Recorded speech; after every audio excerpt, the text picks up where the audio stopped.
Assalamualaikum warahmatullahi wabarakatuh. Halo, kami dari kelompok 4 kelas 2A dengan anggota Rifani Syawalia Rahman NIM 04, saya sendiri Johana Chandrawati Firnani NIM 08, dan Windu Sayati NIM 09 yang akan membahas materi tentang manajemen keuangan pendidikan. Manajemen keuangan pendidikan itu sendiri memiliki definisi segenap kegiatan yang berkenaan dengan penataan sumber, penggunaan, serta pertanggungjawaban dana pendidikan di lembaga pendidikan. Konsep dasar anggaran pendidikan meliputi konsep anggaran yang dibagi menjadi 3 poin, yaitu budgeting, accounting, dan auditing. Budgeting sendiri itu memiliki arti penyusunan anggaran yang sekiranya nanti akan dibutuhkan dalam penyelenggaraan pelaksanaan pendidikan. Accounting itu merupakan pembukuan atau pendataan atau pencatatan dana masuk, dana keluar, ataupun dana penyimpanan yang ada di lembaga pendidikan. Lalu yang selanjutnya ada auditing. Auditing itu merupakan laporan pertanggungjawaban dari siklus dana anggaran pendidikan, baik dari uang masuk, uang keluar, ataupun uang yang disimpan. Asas dalam anggaran. Asas-asas dalam anggaran ini meliputi asas plafon, asas pengeluaran, dan asas tidak langsung. Asas plafon ini merupakan biaya anggaran yang diminta tidak boleh melebihi dari biaya tertinggi dari anggaran. Lalu yang kedua adalah asas pengeluaran. Jadi dana yang digunakan untuk pengeluaran itu harus sesuai dengan dana yang sudah dianggarkan. Lalu yang terakhir, asas tidak langsung. Ini maksudnya setiap penerima dana itu tidak boleh dikeluarkan langsung untuk pengeluaran. Dan yang ketiga, karakteristik biaya pendidikan. Biaya pendidikan itu setiap tahun menaik. Yang kedua, biaya pada pelaksanaan penyelenggaraan pendidikan itu yang paling tinggi ada pada tenaga manusianya. Yang ketiga, biaya pendidikan itu berbanding lurus pada tingkat pendidikan. Yang keempat, biaya pendidikan dipengaruhi oleh jenis lembaga pendidikan. Dan yang terakhir, komponen yang dibiayai itu relatif sama setiap tahunnya. Yang selanjutnya ada dari sumber-sumber anggaran pendidikan. Nah, sumber-sumber anggaran pendidikan ini meliputi pungutan atau sumbangan peserta didik dan orang tua wali murid. Dan selanjutnya ada dari bantuan masyarakat di luar peserta didik wali murid. Lalu ada bantuan pemerintah pusat, pemerintah daerah, bantuan pihak asing yang tidak mengikat, lalu ada bantuan dari lembaga lain, lalu ada hasil usaha penyelenggara satuan pendidikan, dan sumber lain yang sah. Sekian yang dapat saya sampaikan, kurang lebihnya mohon maaf, dan selanjutnya akan disampaikan oleh Rifani dan Windu. Terima kasih. Assalamualaikum warahmatullahi wabarakatuh. Perkenalkan, nama saya Rifani Syawalia Rahma dari kelas 2A. Di sini saya akan melanjutkan materi dari penyaji sebelumnya, yaitu RAPBS. Pertama, ada pengertian RAPBS atau Rencana Anggaran Pendapatan dan Belanja Sekolah adalah anggaran terpadu antara penerimaan dan penggunaan dana serta pengelolaannya dalam memenuhi seluruh kebutuhan sekolah selama 1 tahun pembelajaran. Dan Rencana Anggaran Pendapatan dan Belanja Sekolah RAPBS itu harus berdasarkan pada rencana pengembangan dan merupakan bagian dari rencana operasional tahunan. Yang kedua, ada fungsi RAPBS. Secara garis besar, kegiatan RAPBS dilakukan agar rencana penerimaan dan pengeluaran dana sekolah atau madrasah dapat dikontrol dengan baik. Adapun ciri secara rinci RAPBS berfungsi untuk: pertama, ada pedoman pengumpulan dana dan pengeluarannya. Yang kedua, ada menggali dana secara kreatif dan maksimal. Ketiga, menggunakan dana secara jujur dan terbuka. Keempat, mengembangkan dana secara produktif. Yang kelima, mempertanggungjawabkan dana secara objektif. Yang ketiga, ada bentuk-bentuk anggaran dalam RAPBS. Yang pertama, ada anggaran pendapatan, di mana sumber keuangan atau pembiayaan pada suatu sekolah secara garis besar itu dapat dikelompokkan menjadi beberapa sumber, yaitu yang pertama ada dana dari pemerintah, yang kedua ada dana dari orang tua siswa, yang ketiga ada dana dari masyarakat, yang keempat dana dari alumni, yang kelima dana dari peserta kegiatan, yang keenam dana dari kegiatan wirausaha sekolah. Yang kedua, ada anggaran belanja atau pengeluaran. Secara garis besar, pengeluaran dari suatu sekolah atau madrasah biasanya itu dapat dibagi menjadi dua, yaitu pertama pembiayaan rutin, yang kedua itu pembiayaan pembangunan. Yang keempat, ada prinsip penyusunan RAPBS. Yang pertama, RAPBS itu harus benar-benar difokuskan pada peningkatan pembelajaran murid secara jujur, bertanggung jawab, dan transparan. Yang kedua, RAPBS itu harus ditulis secara dalam bahasa. Yang kelima, dana dari peserta kegiatan. Yang keenam, dana dari kegiatan wirausaha sekolah. Yang kedua, ada anggaran belanja atau pengeluaran.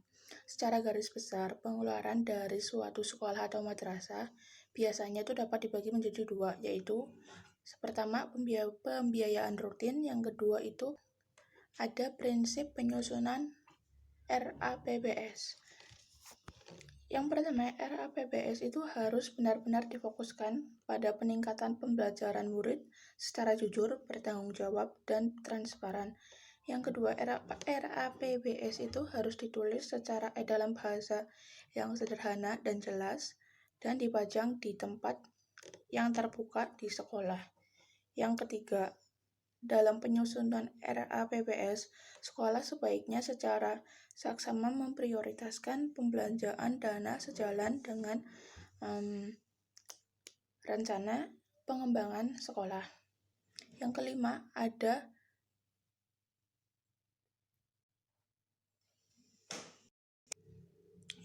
itu ada langkah-langkah penyusunan RAPBS.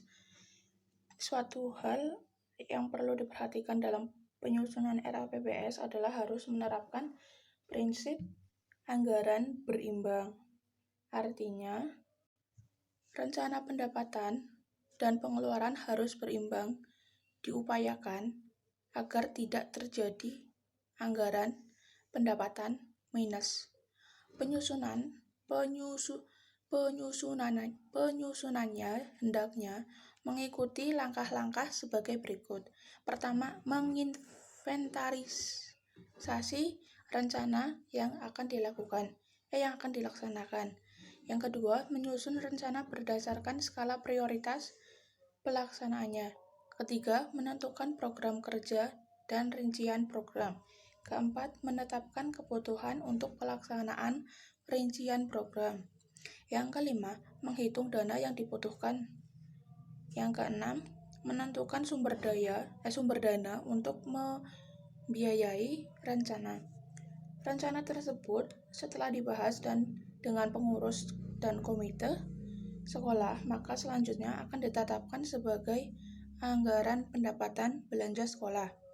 Dan pada setiap anggaran yang disusun perlu dijelaskan apakah rencana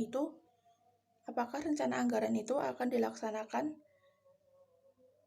merupakan hal baru atau kelanjutan dari kegiatan yang telah dilaksanakan dalam periode sebelumnya dengan menyebut sumber dana sebelumnya.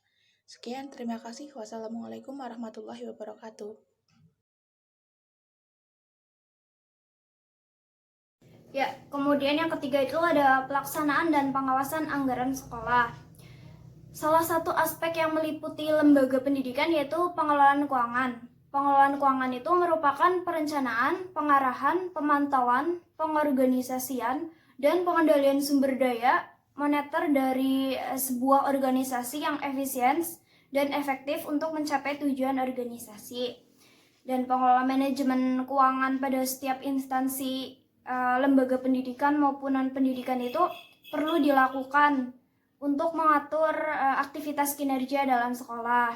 Jadi, pengelolaan keuangan pada lembaga pendidikan itu merupakan perencanaan anggaran yang dikelola oleh bidang administrasi yang bertujuan untuk mencapai tujuan bidang administrasi yang lebih efektif dan efisiensi.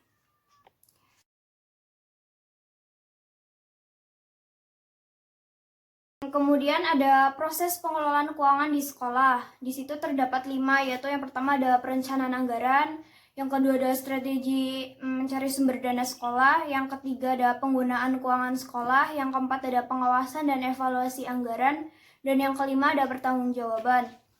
Yang pertama itu perencanaan anggaran. Ya, jadi perencanaan anggaran ini biasanya dilakukan sebelum sekolah itu menerima peserta didik baru. Jadi kayak mereka itu merancang biaya SPP ataupun uang gedung yang kemudian apabila sudah disusun akan disampaikan kepada wali murid. Dan yang kedua itu ada strategi mencari sumber dana sekolah. Dan kalau yang ini tuh sebenarnya peran utamanya kan ada pada kepala sekolah. Jadi kepala sekolah itu dituntut agar dirinya itu mampu melaksanakan tugas dan fungsinya itu untuk meningkatkan sumber dana sekolah, baik melalui sumbangan dari wali murid maupun dari masyarakat.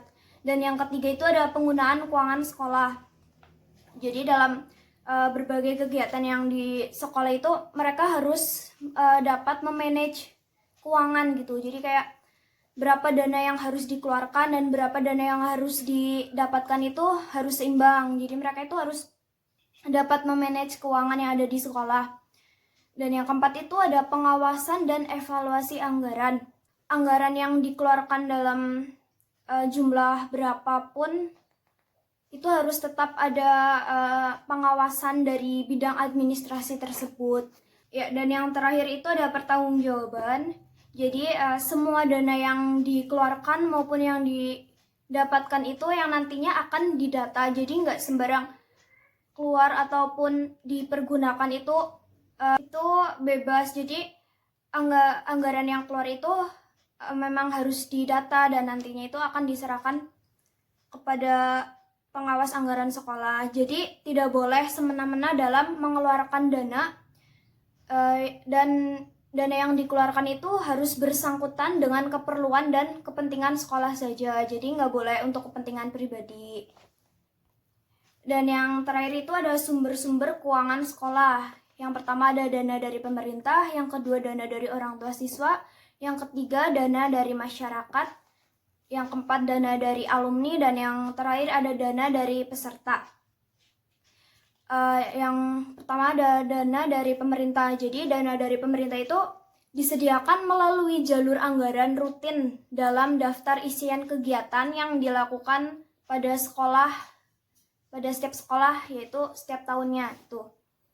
Dan yang kedua ada dana dari orang tua siswa. Yang kedua ada dana dari orang tua siswa.